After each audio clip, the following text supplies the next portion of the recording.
Hello guys.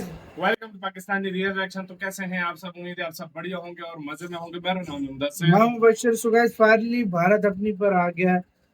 China हमेशा एक तो G27 में भी नहीं आ रहा और भारत के खिलाफ हमेशा बोलता है।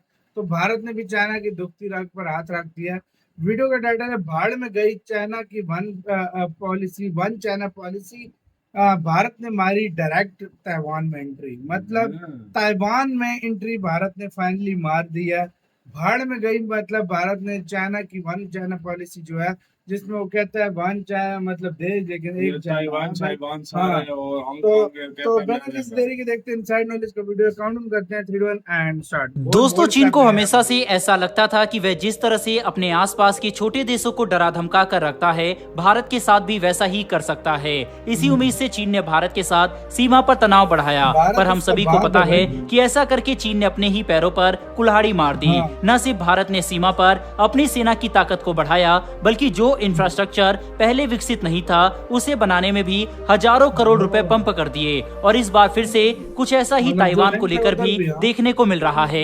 दरअसल दोस्तों, 8 अगस्त को भारतीय सेना, नौसेना और वायुसेना के 3 टॉप रिटायर्ड अधिकारी, जिसमें पूर्व वायुसेना प्रमुख RKS भदौरिया, पूर्व नौसेना एडमिरल करमवीर सिंह और पूर्व सेना प्रमुख जनरल MM नरवणे शामिल थे, ताइवान में एक सिक्योरिटी डायलॉग कॉन्फ्रेंस के लिए पहुंचे, जहां पर उन्होंने ताइवान के कई उच्च अधिकारियों के साथ बैठक की। और रिपोर्ट में तो इस बात की भी आशंका जताई गई कि ताइवान ने भारत के इन रिटायर्ड अधिकारियों के साथ बातचीत करके काफी बड़ी चीजों को डिस्कस किया। इसके बारे में हमने पिछले महीने ही वीडियो बना के आपको बताया था। अब ये बात तो हम सभी जानते हैं कितने हाई लेवल पर रिटायर्ड मिलिट्री डेलीगेशन की बातों का कितना महत्व होता है। इसीलिए अगर ताइवान के अधिकारियों ने इनके साथ कोई भी बातचीत की होगी तो इसका काफी महत्व होगा, जिसे लेकर बताया जा रहा है कि ताइवान भारतीय सेना के साथ डाटा एक्सचेंज करने के लिए एक चैनल बनाना चाहता है और इस पर दोनों देश काम भी कर रहे हैं। पर चीन भारतीय रिटायर्ड अधिकारियों के ताइवान दौरे को लेकर बिल्कुल भी खुश नहीं है और इसीलिए ग्लोबल टाइम्स के जरिए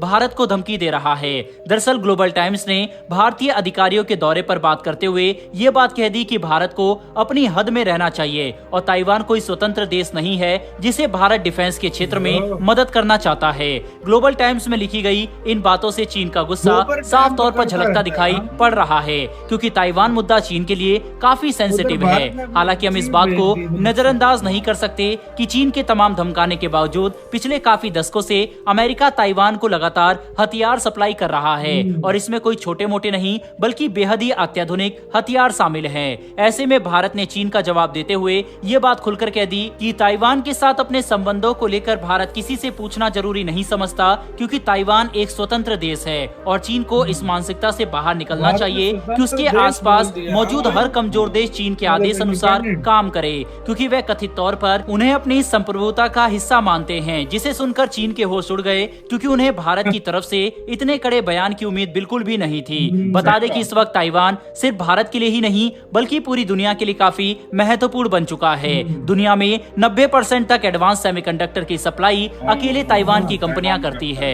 ऐसे में अगर इस देश पर कोई भी परेशानी आए तो दुनिया भर में हर इलेक्ट्रॉनिक आइटम के दाम अचानक से आसमान छूने लगेंगे, जिससे हर देश की अर्थव्यवस्था पर काफी गहरा और बुरा प्रभाव पड़ सकता है। इतना ही नहीं बल्कि भारत और ताइवान अब अपनी आर्थिक साझेदारी को नए स्तर पर ले जा रहे हैं। इसीलिए कोई हैरानी नहीं होगी अगर आगे जाकर दोनों देश डिफेंस में भी अपनी पार्टनरशिप को बढ़ाएं। वहीं पर हमें इस बात पर भी ध्यान देना होगा कि इस वक्त भारत और चीन के संबंध पहले से ही काफी ज्यादा खराब चल रहे हैं, चाहे मुद्दा सीमा विवाद का हो या फिर चीन द्वारा पब्लिश किए गए सो कॉल्ड स्टैंडर्ड मैप का। इन तमाम मुद्दों को लेकर भारत और चीन एक दूसरे से न सिर्फ असहमति रखते हैं बल्कि इनकी वजह से दोनों देशों के कूटनीतिक संबंधों की खाई और भी ज्यादा गहरी होती जा रही है।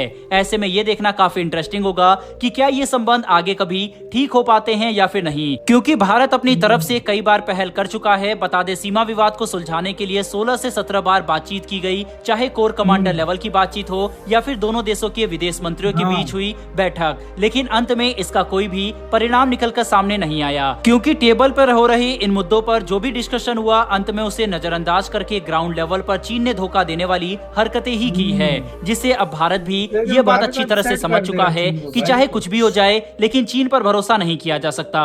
इतना ही नहीं बल्कि G20 की मीटिंग को लेकर भी भारत चीन से काफी निराश है, क्योंकि चीन हमारे कूटनीतिक इंटरेस्ट में अब सबसे बड़ा रोड ब्लॉक बनता दिखाई पड़ रहा है। हमने आज ही ये रिपोर्ट कवर की थी कि PM Modi United nation general assembly session को अटेंड करने नहीं जाएंगे, जिसके तार भारत को वीटो पावर नहीं मिलने से जुड़ते हैं। पर यह भी एक सच्चाई है कि अगर चीन आज से कुछ साल पहले ही तैयार हो जाता तो तब ही सभी पांचों देशों की सहमति से शायद भारत को परमानेंट सदस्यता मिल सकती थी, वह भी वीटो पावर के साथ। लेकिन चीन ने ऐसा होने ही नहीं दिया। इसी वजह से दोनों देशों के संबंध लगातार बिगड़ते रहे और आज ये उस मोड़ पर आ खड़े हो चुके हैं जहां से या तो चीन अगर कोशिश करे तो आगे सुधर सकते हैं, वरना भारत भी अब चीन को मनाने की मंशा नहीं रखता। वैसे दोस्तों, आपको क्या लगता है कि क्या आने वाले समय में चीन के साथ भारत को बातचीत करने की फिर से कोई कोशिश करनी चाहिए या फिर नहीं? अपनी राय कमेंट बॉक्स में लिखकर जरूर बताइएगा। इसी साथ ही वीडियो खत्म। आने वाले वक्तों में ना मैं आपको गारंटी बोल रहा हूँ, खुद करेगा। और कितनी बार उसने भी ट्राई किया, इस बार तो भारत ने ही मतलब रिजेक्ट मारा है।